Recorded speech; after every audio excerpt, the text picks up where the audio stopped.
What's up, Fantasy Balls team managers? We are back. Fantasy football week 2.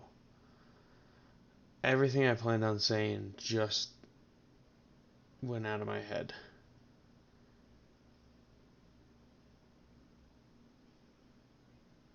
Um, great. Great start. Week 2, I literally, whatever. We're rolling with it. Week 2, pretty good week. I I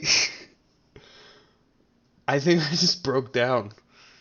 I think my brain just gave up. Am I about to die? Everything gone. Um, Game of the week. Right? I didn't have any. Whatever. Week 2, game of the week. It was me and John. Sun Gods versus the Crystal Gobblers. Real close game. Close game. Johnny Boy had the Saints defense going Monday night against Carolina. Not gonna lie, I was nervous. I was going in with like a 12. Let's see, 14-point lead into the night. With the Saints defense going. I was nervous. I was very nervous. Up until the fourth quarter, like the last 5 minutes of the fourth quarter, John was within 2. It was a 2-point game. All he needed was a pick or a turnover, something, and would have taken the lead. It was a real close game. Saints defense made it very, very interesting. But alas, they were not able to pull it out. It's tough to rely on your defense for that. But John had a good week. Lamar 22, Saquon 27, huge week from Saquon. Rest of his team not failed him, but underperformed. Calvin Ridley 5.2 points. George Kittle 6 points. I mean, that's pretty on par for tight ends, honestly. I think the real storyline of this game is the points I left on my bench. Genuinely, I started Joe Burrow over Daniel Jones, which seems like an obvious choice. Burrow put up 15, Daniel Jones put up 30. I started Javonte Williams over Brian Robinson. Brian Robinson put up 28, Javonte put up 7. And then I also left Puka Nacua on the bench because he was playing the 49ers, so I didn't think he'd do much. Put up 30 points. I could have subbed him in, gotten an extra 20 points. So I had 3 guys on my bench, 28, 30, 30. Left a lot of points on my bench this week, and I just think it's interesting. So definitely could have been a different game, but this was a close game, good game of the week. Great projections from ESPN, honestly. Projected us to be within a point. Obviously, it wasn't that close, but still within 5. Pretty good game. Next, we have the closest game of the week, actually, and the lowest scoring. Interestingly enough, Barkley's Thunder Thighs, still Barkley's Thunder Thighs, even though he doesn't have Saquon Barkley. Not my place. Taking on Upstate New York Sucks, Connor Donlin himself. 92.1 to 90.9. Very close game. Very low scoring. Not a ton of points. Eddie had somebody put up 0. Connor's defense, the Jets, put up -1. Tough when they spent that much time on the field. Tough week for both these teams. Bijan Robinson had 21 for Connor. That's great. And Justin Herbert had 22 for Eddie, and Devontae Adams had 20. But the rest of their team didn't really do much, right? Only getting 90 points. Eddie's defense had 0. Marquise Brown had 17, but 3.5, 0, 6, 6, 8, 8, right? Not a lot of double-digit scorers on either side here. So just a low-scoring affair, but Eddie pulls out the W, remains 2-0, while Connor falls to 0-2. Tough, especially in fantasy, falling 0-2, getting in that hole early, real hard to climb out. But we saw Connor do it in baseball. Connor did do it in baseball. Don't know why my fingers are... What the fuck is going on with me right now? I just don't fucking know. Return of the King versus Diversity Inclusion. Had to bring in Brochard to get that diversity check off on the box on the form from ESPN. Make everything kosher. Anyway, again, Eddie's. We already did Eddie.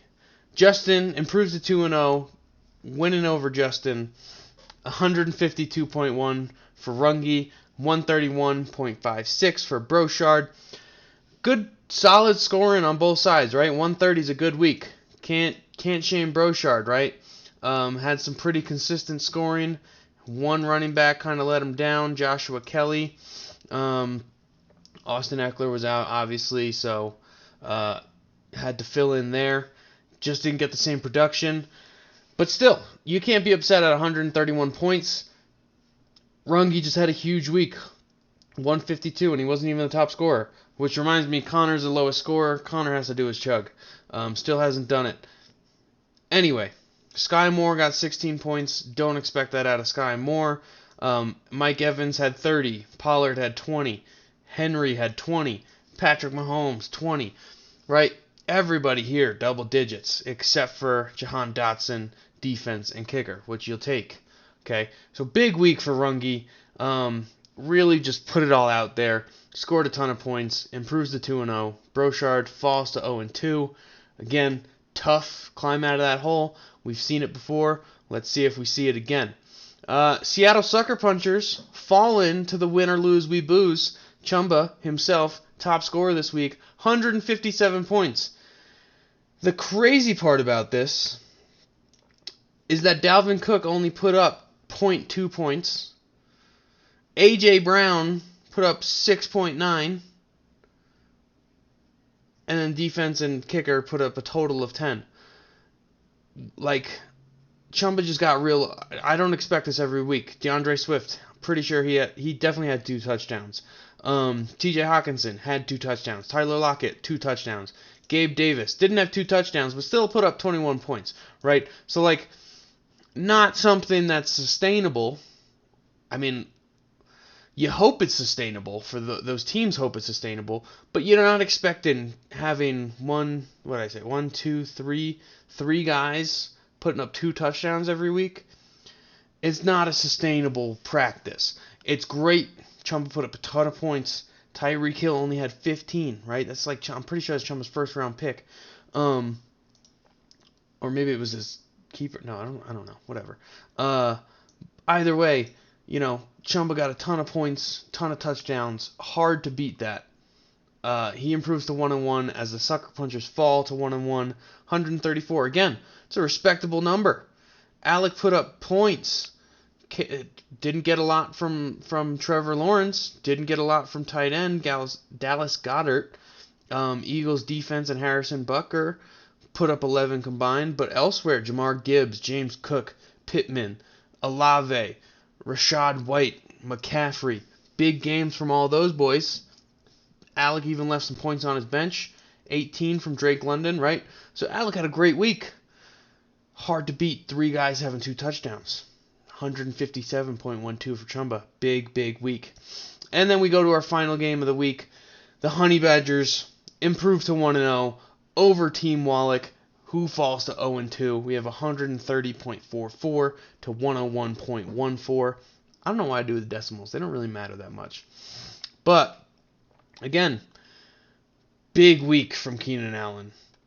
Big week from the Steelers defense. Somehow put up 23 points. I think they had a touchdown. I think that's what it was. I'm pretty sure.